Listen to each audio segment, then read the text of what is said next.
Since the medical marijuana's been around, God, you can't find shitty weed, can you? That brown, dry, nasty shit we used to smoke as children, you can't even find it. I don't know why you'd be looking, but all you can get is this neon green alien awesomeness. The Mayans prophesized about this weed. In the year 2011, Anno Domini, the earth will bring forth nuggets unlike any nuggets you have ever smoked. Some of them will adorn bright orange hairs, a tint of lavender, exotic tastes and names. The Mayans wouldn't talk like that, would they? They were not British, but fucking, there it is again. There's all these different kinds of weed now. You can never just get straight up weed. It's like, you know, the Wisconsin wombat, and the orange rhinoceros.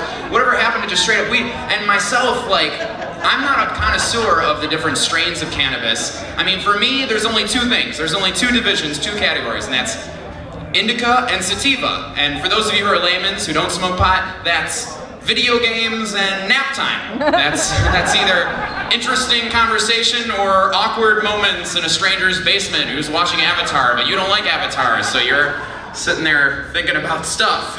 Anyway, tip your waitresses. That is important, everybody. Tip your waitresses, both of them. They're attractive. I don't need to tell you to tip them. You'll tip them naturally. Isn't that how the scale works? There's service and then there's attractiveness, which usually get you're good for at least $3 a drink. But tip them thoroughly, because I won't. I don't know how. I'm ethnically Jewish. I'm not philosophically. I don't believe in God. I went to college, but my father is very, very Jewish, and the stereotypes do apply. I don't know how to tip. I don't know, and I avoid it. I really do. And it got even weirder the other day because I fell thoroughly in love with my waitress the other day. And I know what you're thinking, this is the typical Hooters waitress logic. She's just buttering me up so I'll tip her better. But no, this was true, deep, passionate love. I didn't just want to fuck this girl. I wanted to watch a sunset with her on a canoe. Then fuck her. Preferably on the canoe, lasting perfectly the duration of that particular sunset. That would be amazing. But anyway, it came time to tip, and I didn't know what to do. What do I tip her more because I'm in love with her? That's so cheap. That's so cheesy. Here's 3 more Federal Reserve notes because I love every aspect of your soul. I'm not going to do that. I'm a romantic. You know. So what do? Do I tip her right at 15%? We throw the service to tipping scale out the window. Even that seems strange. So I just didn't fucking tip her at all. I just left my business card with a little message on the back that said, I've been told I eat pussy well, and I have not been contacted. Eat pussy. Who came up with that terminology? Eat pussy? Who eats it? I don't consume it. You don't bite off chunks and chew and swallow. You just, it's that sort of thing, you know? But I'm fairly confident in my abilities at scarfing badge. Fairly confident. It's, you want to know my technique? It's my technique at eating vagina is the complete abandonment of technique altogether. Just chaos. Just this arbitrary tongue lashing from hell. This isn't a smart missile attack. We're not looking for specific elements of Al-Qaeda. We're just gonna nuke the entire Afghan countryside. People always talk about spit or swallow as if it only applies to females. That comes into cunnilingus as well, my friends. That shit starts accumulating in your cheeks, and what are you gonna do with it? Most guys, I guess, spit it back up. I'll tell you this, if I'm ever going down on you sir, and you hear it, that means I fucking love you, okay? Because I don't know, it's acidic, and it seems like it shouldn't be swallowed. But anyway, my sister got a bridge card. Straight from eating vagina to my sister and EBT, but my sister got a bridge card, and it's really strange because I don't know how I should feel about it, you know, because I'm kind of middle of the road politically, you know. I don't feel like anybody should be just conservative or just liberal, because here's your logic and here's your empathy, right? So you try to find somewhere in the middle. That's where sanity is, right? And I would be so against social welfare and food stamps and bridge cards if we had a functioning society. If we had sound money and we had upward mobility, we're 10th in upward mobility. The American dream isn't American anymore. So the way things are right now, with all the nepotism and all the money staying at the top, right now my thoughts on my sister having EBT is, my sister got a bridge card. When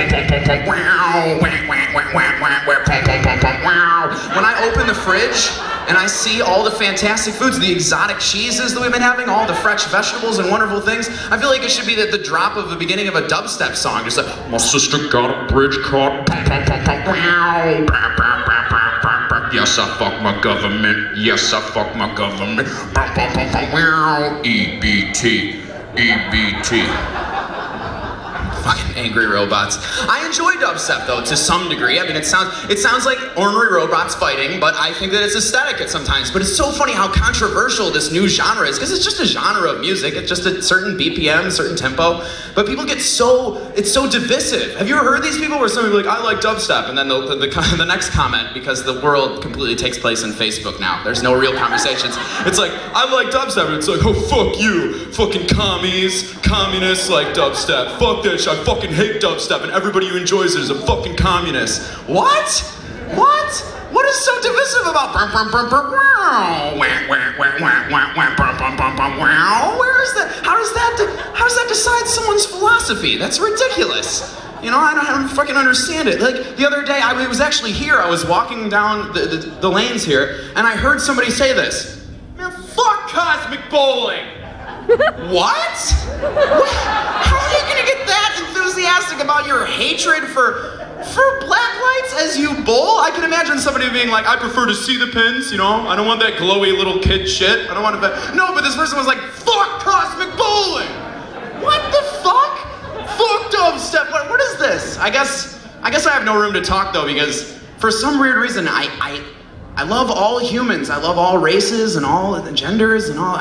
I hate Chileans? People from Chile? For some reason, people in the country of Chile, they just fucking upset me. Like when that mining incident happened, I was like, fucking good. Stay in the ground where you belong, Chileans. I don't even fucking know why. If I was ever to go cosmic bowling in a Chilean bowling alley with dubstep blaring, that would be a rather controversial evening, wouldn't it? Yeah. But anyway, before I bring the next guy up, I want to end with this. I have a philosophical conundrum. You guys all seem intelligent. So you guys, you're familiar with the whole idea that reality is completely contingent upon our perception, right? You all know, right? You know, quantum physicists have seen that, you know, subatomic particles, they behave based on no prior physical law. They just swerve about randomly. Nobody can figure it out. Their behavior is contingent upon the method by which they are observed. You know, so it's like the whole half glass empty, half glass full thing. You know, is this half empty or is this half full? If you're an optimist, you'll say half full. If you're a pessimist, you'll say half empty. So, all right, stay with me. How does that apply to this situation? Sometimes I'll jerk off so that I won't be tempted to jerk off later. But sometimes it doesn't work. And I end up jerking off again. And as I look at the results of the second session, I think, shit, that load didn't need to happen. That was completely unnecessary, you know? If I'm having a pessimistic day. But if I'm an optimist, I'll think, whoa, it wasn't the second load that was the mistake. The first load didn't need to happen. The preliminary jerking that did not deter me from jerking off yet again, that was the problem, you know? So, stew on that, my friends. If you want to come, we can have a whole dissertation about that after the show. Anyway. Ladies and gentlemen, give it up for our runner-up to our headliner, Dick Johnson.